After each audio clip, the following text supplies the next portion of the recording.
S மாலசாமி அவர்கள் புதவி Meenakshi Willian அவர்கள்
சபாவன் சந்திரசேகரன் காலகாலன் திரிசூரன் காமதை கண்ணன்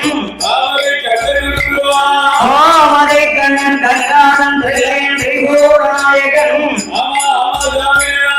சிதம்பரமான் உலகும் துதையில் கபால சூலமெங்கும் உத்ராஜபுரமான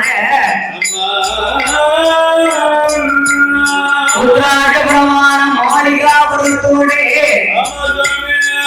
சாட்சாதி சிவபெருமானோடு சக்தியாக மகேஸ்வரியால் கொள்வதற்கின்றார். அந்த சிவபெருமானை சுருங்கே கையிலேயே யார் யாரெல்லாம் குருவிருக்கிறார்கள் தெரியுமா? யாரே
Oh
அந்த சிவபெருமானை சூழ கையிலே கைமுருடர்கள் கிரட காந்தருவார்கள். அகத்தீஸ்வரர், குலத்தீஸ்வரர், கத்தீஸ்வரர், சரீஸ்வரர்.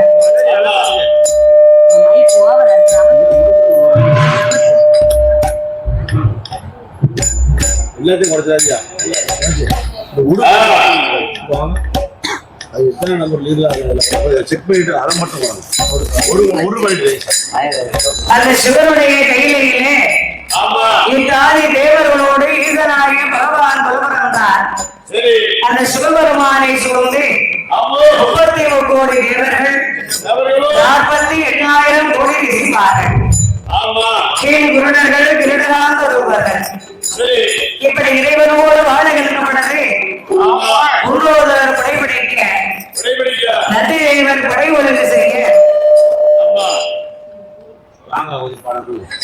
நாரதர் நாட்டை செய்ய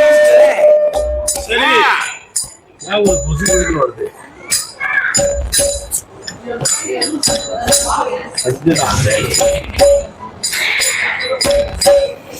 ரம்மை நடனமான ஊர்வசியார் உல்லாசம் பாட ஈடகையால் மிருதங்கம் போடு சரஸ்வதியார் சரீரங்கள் பாட இப்படி அவரவருடைய திருப்பணிகளை சிவனுடைய கையிலே அவரவர்கள் செய்து கொண்டிருக்கிறார்கள். தேவர்கள் மூவர்கள் யாவர்களும் ஒன்று கூடி சிவபெருமானுடைய நாமத்தை சொல்லி சிவகையிலேயே திருவாது வணங்கிக் கொண்டிருக்கிறார்கள். அப்ப ஆண்டவன் பகவான் பார்த்தார். கைலாசத்திலே பிறந்தவர்கள் எல்லாம் 60 நாளில் நாம இறங்கிக் கொண்டிருக்கிறார்களே, இவர்களெல்லாம் வணங்குவதனால் அருள் பொருள் உண்டா? ஏன் அருளும் பொருளும் கிடையாது? அன்னொரு காலத்திலே தேவர்கள் அழியாத ஆயுள் வரங்களை வாங்கியிருக்கிறார்கள். அமிர்தத்தை சாப்பிட்டு தேவலோகத்திலே பிறந்தவர்களுக்கு பிறப்பை தவிர இறப்பு குறையாது என்று இறைவன் வாழ்வு கொடுத்தார். அப்ப சாதாரண மனிதன் அவனை வணங்கினான், அவனுக்கு அருள் பொருள் உண்டா? யார் வணங்கினா சிவனுக்கு மகிமை உண்டு. செத்துவரைக்கு சிவனோடு யாரு? நாமதான். ஒவ்வொரு நாளும் ஒவ்வொரு நேரமும் ஒவ்வொரு நிமிஷமும் எந்த நேரத்துல எது வருதுன்னு நம்மளால கணிக்க முடியுதா? சும்மாதான் இருக்கும். பாமரும் சும்மா இருக்கும். சாயந்தரம் வரும் பாருங்க ஒரு தலைவலி, ஒரு சரியா தலைவலிக்கு ஒரே போய் எனக்கு 2 மாத்திரை வாங்கிக்கலாம். ராத்திரி விடிய விடிய படுத்திருப்போம். வேலை எந்த அட்டாச்சும் பண்ணாது. காலையில பிரம்ம முகூர்த்தம் 5 மணிக்கு எந்திரிச்சு வாசு துறைக்கணும் பாத்தீங்களா? அந்த நேரத்துல புது புது வரும் காய்ச்சல். அப்ப உடனே டாக்டர் போய் பார்ப்போம். ஒரு இன்ஜெக்ஷனை போடுவோம், அவர் 2 மாத்திரை கொடுப்பாரு. இத வாங்கி வாயில போடுவோம்.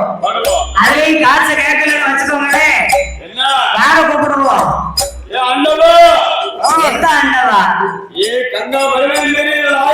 அவரவருடைய குலதெய்வங்களை அன்னைக்குத்தான் சாமி கும்பிடுவோம் பாருங்க.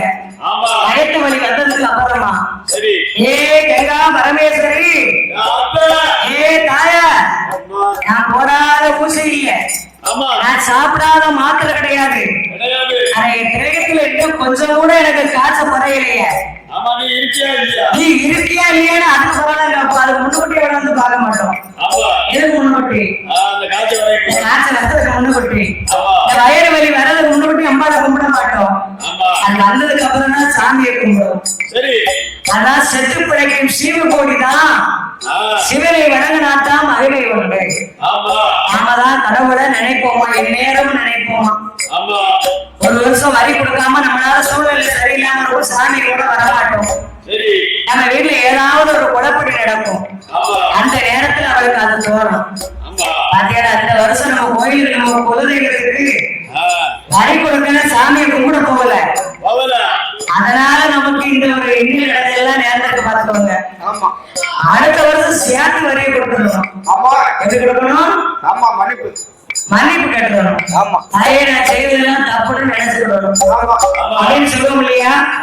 அதே மாதிரி ஆனவர் செத்தப்படைய சீரகோடிகளை வணங்க வேண்டும் என்று சொல்லி ஆமா 14 உலகங்களை எல்லாம் ஆண்டவரும் பகவான் படைத்தார். சரி 14 கோடத்தை படைத்து சத்தா சாகரங்களை படைத்து ஆமா மலை மரம் செடி கொடி ஓடி புல் பூண்டு தலை தாவரம் ஆமா இப்படி அனைத்தையும் உலகத்தை படைத்து அடேடே சிறிய உயிர் சுத்தரவு முதல் பெரிய உயிர் யானை வரை, ஆமா ஆமா இரவு முதல் யானை வரை, ஆமா பச்சை முதல் பறவை வரை சரி பகவான் உலகத்திலே படைத்து அடேடே படைத்த புவனத்திலே 3 உலகத்தை படைத்தார். அது என்ன வரும் அதனை என்றும் சரி சுடலை என்றும் ஆமா ஆதி பாதாளம் என்றும் ஒருவரை படைத்தார்.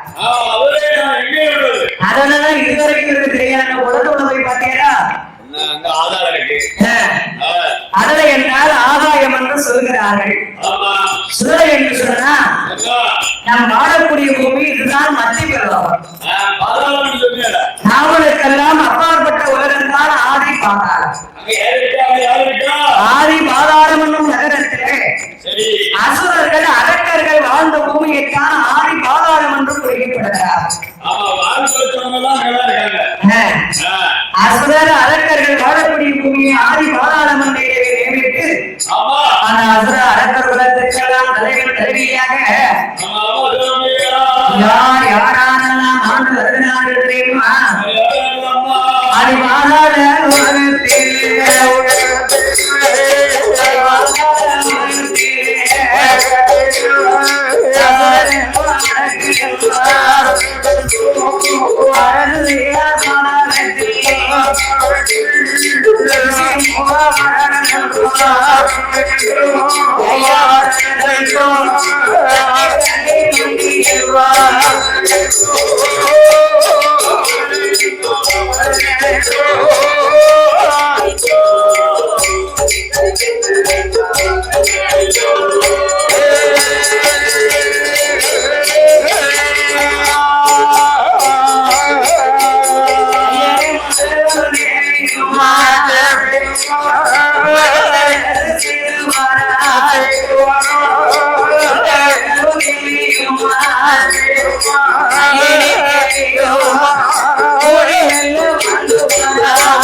ஆமா அதிபதி சக்கரவர்த்தியாகவே வாழ்ந்து கொண்டிருக்கிறார்.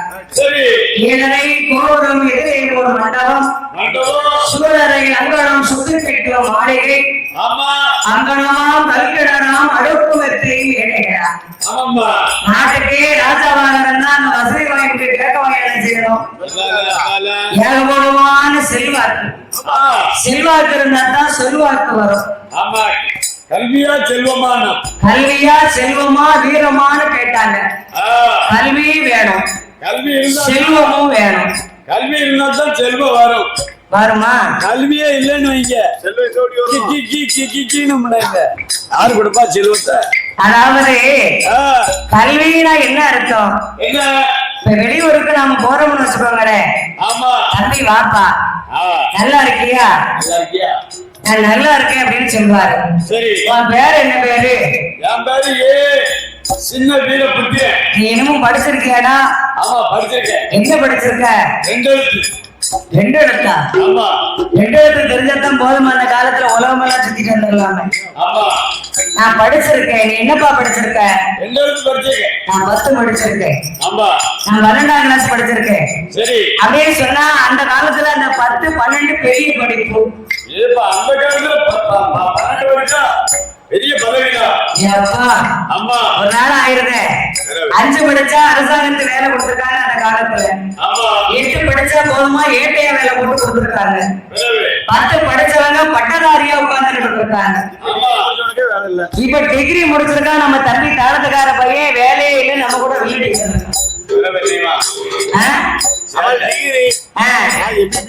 அப்படி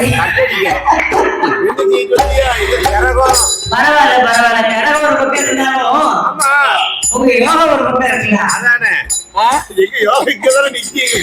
பரவாயில்ல பரவாயில்ல. யோகா இருந்தா தான் கரகம் இருக்கும், கரகம் இருந்தா தான் யோகா இருக்கும். அதனால படிச்ச பிள்ளைகளுக்கு எங்க போனாலும் ஒரு மதிப்பு, ஒரு மரியாதை, ஒரு இடம் உண்டு. நான் படிக்கலையே ஐயான்னு சொன்னோம்னா அவர் என்ன சொல்லுவாரு? என்னப்பா இந்த கலியுகத்துல படிக்கலன்னு சொல்ற, இன்னைக்கு 2 எழுத்து படிக்கப்படாதா? அந்த வார்த்தையை சொல்றது பாருங்க. 2 எழுத்து படிக்கப்படாதுன்னா இப்ப நம்ம திருமலை கோவில் இருந்து திருநெல்வேலிக்கு வரணும்னா முத எடுத்து தீரா போட்டிருப்பாங்க. திருமலை கோவிலுக்கும் திருநெல்வேலிக்கு தீரா போட்டிருப்பாங்க. திருமங்கல குறிச்சிக்கு தீரா தான் போட்டிருக்காங்க. நீ 2 எழுத்து மாத்திரம் மாத்திரம் பஸ் ஏறிட்டீங்கன்னா என்ன ஆகும் கதை? திருநெல்வேலியில இருந்து திருச்செந்தூருக்கு போனா முருகனை கும்பிட்டு மேகனைக்கு வரலாம், ஏறிடுவாங்க. அப்ப 2 எழுத்து மத்தரம் தெரியக்கூடாது. இடைப்பட்டு எழுத்து கூட நாமளுக்கு தெரிஞ்சாதான் உலகத்தை ஒரு சுத்திட்டு வர முடியும். இந்த சிறப்பான நேரத்துல இந்த சீரான வேளையிலே திருமங்கலை குறிச்சி நகரத்திலே குடிகொண்டிருக்கும் என் தாய் கங்கா பரமேஸ்வருடைய திருவாலயத்திலே அலங்கார பந்தலிலே இந்த சீரான வேளையிலே வில்லிசை வேந்தராகவும் வில்லிசை கலை மாமணியாகவும் கலை மாமணி கலை சுடர் விருது பெற்ற எனது அறுவை சகோதரியாக விளங்கி வரும் தோழித்துறை நகரத்திலே வாழ்வாங்கி வாழ்ந்து கொண்டிருக்கும் அக்கா எஸ்.ஆர். முத்துலட்சுமி அவர்கள் அண்ணாருடைய உரிமை எஸ்.பி. ஐயா பெருமாள் அவர்கள். அதாவது இந்த கங்கா பரமேஸ்வருடைய திருவாலயத்திற்கு அக்காவுடைய உழைப்பு ரொம்ப உழைப்பு. இந்த கயத்தாறு ஏரியாவை எடுத்தா அந்த சுத்து வட்டாரம் எல்லாம் யாரு வில்லு உங்க கோயில் அடிச்சு தோழி திரு முத்துலட்சுமி இருக்காவில்லை. உங்க கோயிலுக்கு யாரு வில்லு இருந்துச்சு? தோழி திரு முத்துலட்சுமி இருக்காவில்லை. அப்படின்னு நிறைய இடங்கள்ல அவங்க பேரை ரொம்ப அழகாக சொல்லுகிறார்கள். அவங்களுக்கு இன்னும் குரல் ரொம்ப அழகாக இருக்கின்றது, ரொம்ப அம்சமாக இருக்கிறது. மேடைக்கு வந்தாலும் சிரித்த முகத்தோடு அமர்ந்திருப்பார்கள். அப்படின்னு நிறைய பேர் என் காது குளிர பேச அதையும் நான் கேட்டுக் கொண்டிருந்திருக்கின்றேன்.